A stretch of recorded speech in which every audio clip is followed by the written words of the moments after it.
How is everyone doing today? It is August 21st of 2022 and wanted to get another tomato video in while we had a chance. We've had a super busy and hectic August month, so we are really behind on getting our tomato tester and pepper pusher videos out, but super excited whenever we get a free minute to sit down and take a look at one.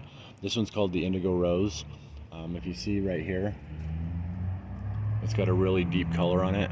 Usually when it starts getting that color, if you give it good light exposure, it'll deepen that color. They come out, let me pull the ones that are pretty much ready off. This one right here has been on for a minute. This one, and this one. So I haven't tried any of these yet. We're going to take them in and try a couple of them. But Angel's tried a couple of them, and I think that she was saying that we had a watering issue at that point. She was able to determine that because they were coming out really kind of mild and watered down earlier this year. So this is the Indigo Rose tomato. And I didn't think before it was an heirloom. I haven't grown this one yet, even though I know several people really like this one and would probably consider it their favorite cherry style. But I hadn't grown it before. I thought that this was a determinate non-heirloom, but looking it up, it says that it's heirloom, and I'm not quite sure if it's determinate or indeterminate, but it's produced quite a few tomatoes. But take these inside, get them opened up, and try them out. So love you guys. Catch you in a second. All right, so here it is. I noticed ours seem a little bit orange, more orange than I've seen other ones. Most of the time they seem more red. I'll go ahead and give it a try. If this is a good snack tomato, these might be the only few that make it into our yard other than possible seed saving on this one. But normally we just eat it normal like that. This one's really juicy.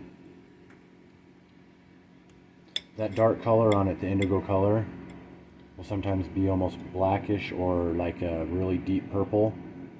It's an indicator of a high anthocyanin. Is a substance in other fruits and vegetables that have that color, anthocyanin. But most of the tomatoes I've tried, the Black Beauty and things like that are really high in it. It makes them different, more of a black tomato or an indigo tomato than it would, say, a purple tomato or a black creme. A black creme is more of a purple or brown tomato to me, where this one's more of a black or indigo. And it comes with a really unique kind of flavor if they're high in the anthocyanin, especially if you can get them exposed enough that they bring up a lot of it. These are really juicy pieces though.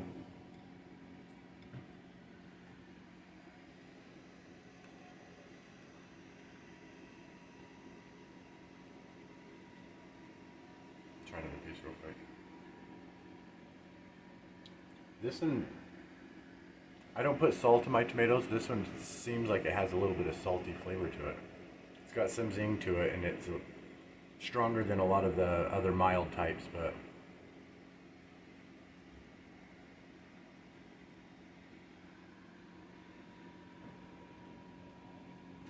I like that tomato. When it comes to cherry tomatoes in those style, I tend to relate them a lot to what would you call it? Yard snacks. You know what I mean? How many of these can I eat off the vine, and whether or not any of them will make it indoors. This one I wouldn't hold up to the Cherokee Purple's level of flavor, but it does have a unique flavor to it. It's almost like a salty zing. It's really kind of different, and I don't know. I tried two different ones, so we'll let Angel try it.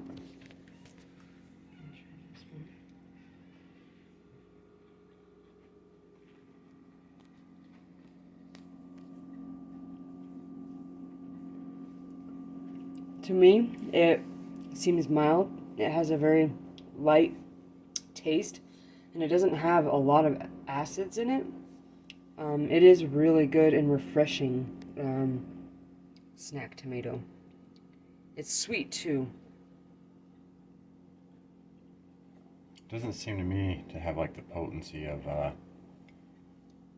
the black cherry even close. Yeah, I know. It's not. It doesn't have a super strong flavor. To me, it's almost like a watered down flavor to me, but it does have a sweet tomato flavor, but very light and refreshing. You want to try that one too? I taste salt. Maybe that's just my taste buds right now or something. Yeah, I can see that if you were to put salt on it, you would get that little bit of a salt flavor.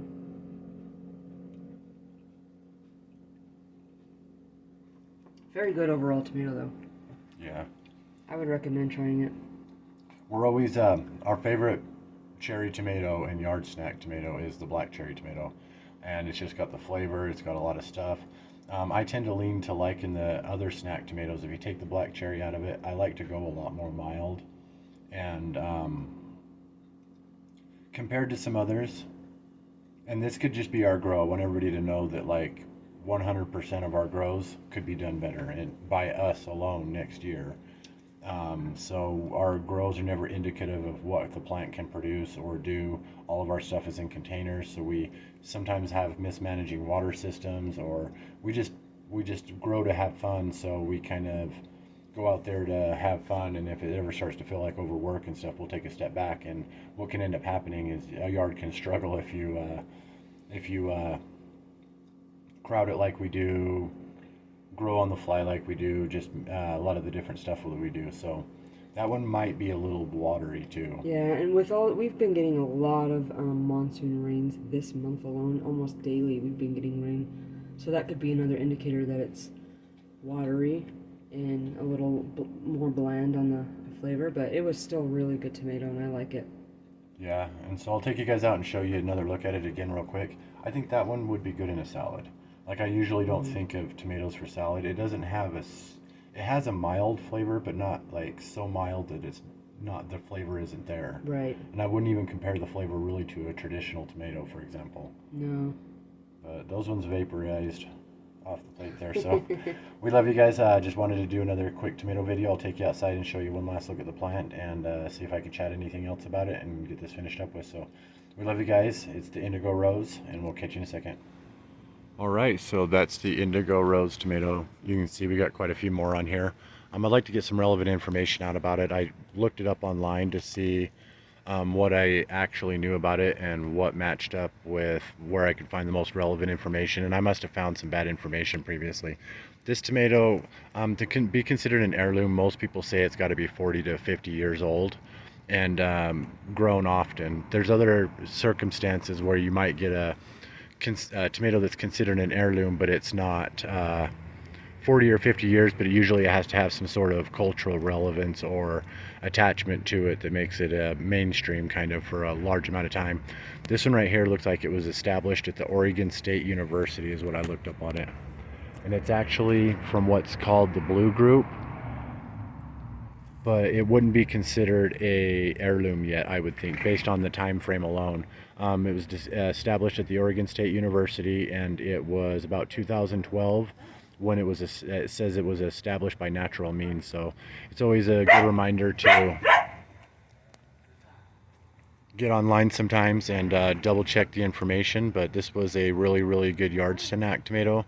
If nobody's grown it, it's considered semi-determinate, so it's not indeterminate, and it's also not determinate. It's semi-determinate, which means it will grow a little bit past what is expected of it, but usually not a lot. So a good mid-range tomato, really good flavor. I like these as a snack.